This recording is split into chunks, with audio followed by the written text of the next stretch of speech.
So the World Economic Forum recently put together a list of what they say are the countries with the world's best infrastructure. And as you can imagine, I have something to say about it.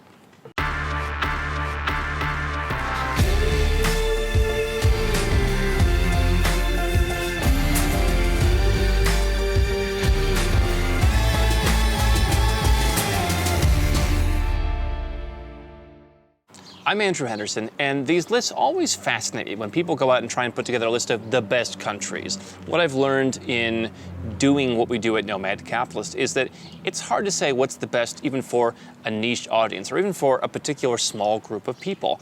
What's best is very unique based on what you want to accomplish. And so the idea of saying the world's best infrastructure, to me, there's so many questions that are unanswered. But what I want to do is go through this list, the top 5 from the World Economic Forum, and then give some key takeaways from the Nomad Capitalist perspective that I think are important. So number 1 on the list, best infrastructure in the world, was Hong Kong. Okay? They said this is because Hong Kong has a great road network. All of the roads are paved, great air connections, great sea connections. That's basically what it is. Very easy to get in and out of, very easy to get around. Okay. Number 2 on the list was Singapore, much for the same reasons. They mentioned that Singapore used to have worse pollution. They went and cleaned it up. They found a solution by getting cars off the road. Again, good road network. No one complains about getting around in Singapore. Everyone would say that's a country that has great infrastructure. Number 3 on the list was the Netherlands. They pointed out this is the entry point for a lot of goods into the European Union. Again, a good road network.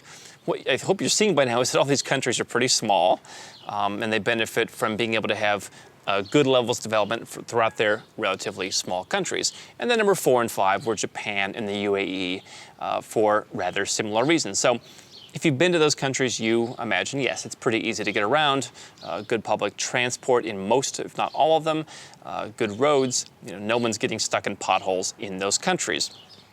Now, here are the takeaways that I think are important. Number 1, almost all of the countries in the top 10 are actually in Asia. Okay? For everyone who's sitting in the West, for our viewers who are in the United States, for example, or who are in Australia, Canada, wherever, and who are saying, this is as good as it gets. Okay? The United States did make 9th place on the list, kind of to my surprise. But if you're sitting in your country and your country's not Asia, chances are you don't have the best infrastructure. But so many of us are wont to say that this is the best place in the world for everything. And as we talk about here, that's simply not the case. What's interesting to me is when Americans that we work with come overseas and they get settled in for the period of a couple of years and then they go back home. They'll be driving. I had a guy who was driving in Detroit recently. He said, these roads, they're worse than anything that you would find in Eastern Europe. And so my challenge with rating infrastructure is a lot of it relies on these kind of nebulous criteria. Okay, good air connections, good sea connections. A lot of countries have that. But there's a tendency from these indexes to say, oh, the United States is number 1, or in this case, number 9, even though I can remember growing up in Ohio. I mean, the roads are terrible. I remember when I was a young adult, and I was just starting my business, and I was going between Arizona and California. You would drive into California, and I constantly at first thought, do I have a flat tire? Why is this so rough? And I realized, no, the roads here are just terrible. This allegedly wealthy bastion of amazingness that is California, you drive on the I-10 and it's just, downright bad. So what does interest me from a positive perspective is just to see, Hong Kong and Singapore once again get their due.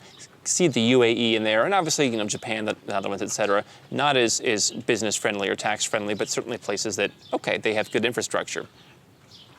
But my bigger issue is, how are we judging these things? And are we really judging them in a global manner? See, here's the thing. When you go to a lot of countries that aren't going to make the top 10 of this list, the people would say, yeah, we'd rather live in the Netherlands. Yeah, we'd rather live in the United States. Why? Because they've been conditioned to say that. I can tell you, you drive around in Malaysia, you drive around in Georgia, you drive around in Panama, you drive around in a lot of countries. The roads are actually pretty darn good. And again, from the examples I gave in the United States, they're certainly no worse than that, okay? You go to Dubai, it's the most pristine driving surface possible. Everything just seems to work. Now, you may not like Dubai, you may not like the way that the UAE runs its country, but in terms of infrastructure, there has to be, no easier country to get in and out of. And yes, the UAE was recognized, but what about other countries that are similar? And also, what about the fact that, do we necessarily need to rely on good sea connections to determine infrastructure? One of the other things that they seem to talk about a lot in this report was pollution. Obviously, we don't want to live in pollution, but I can tell you that the places that they dinged for being polluted, I've been to, and I'm not particularly concerned. I don't really notice a difference. And so I think there's a lot of subjective criteria here. And what I want you to understand is if you're looking for a place to live or places to spend time as a nomad capitalist, the places that are on a rather technical list, like this one, of best infrastructure, are probably not going to be the same places that are going to impact you in your daily life. Yes, air connections are important, but what I've learned is it's okay to have a stopover, right? By that measure, by the way, Istanbul is one of the best connected places in the world. They have great sea, they have great air connections, they have pretty good roads. Why is Istanbul? Why is Turkey not on the list, right?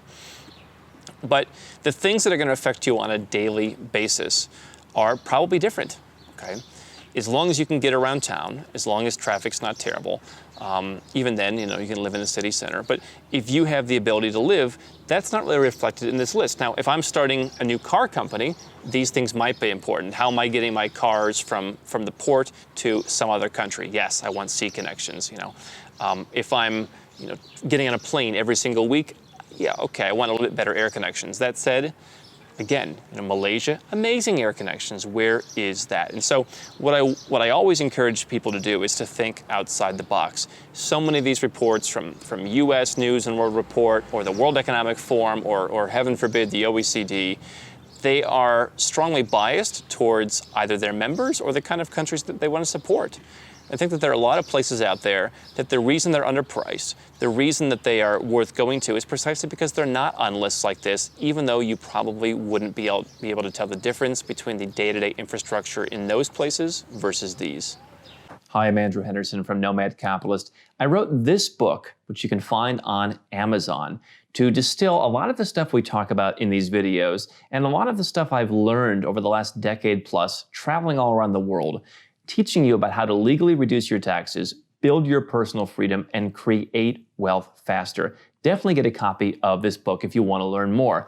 Now, if you want to watch more videos, make sure you subscribe to our channel and make sure you click the notifications bell so you never miss one of our new videos with more tips on how to go where you're treated best.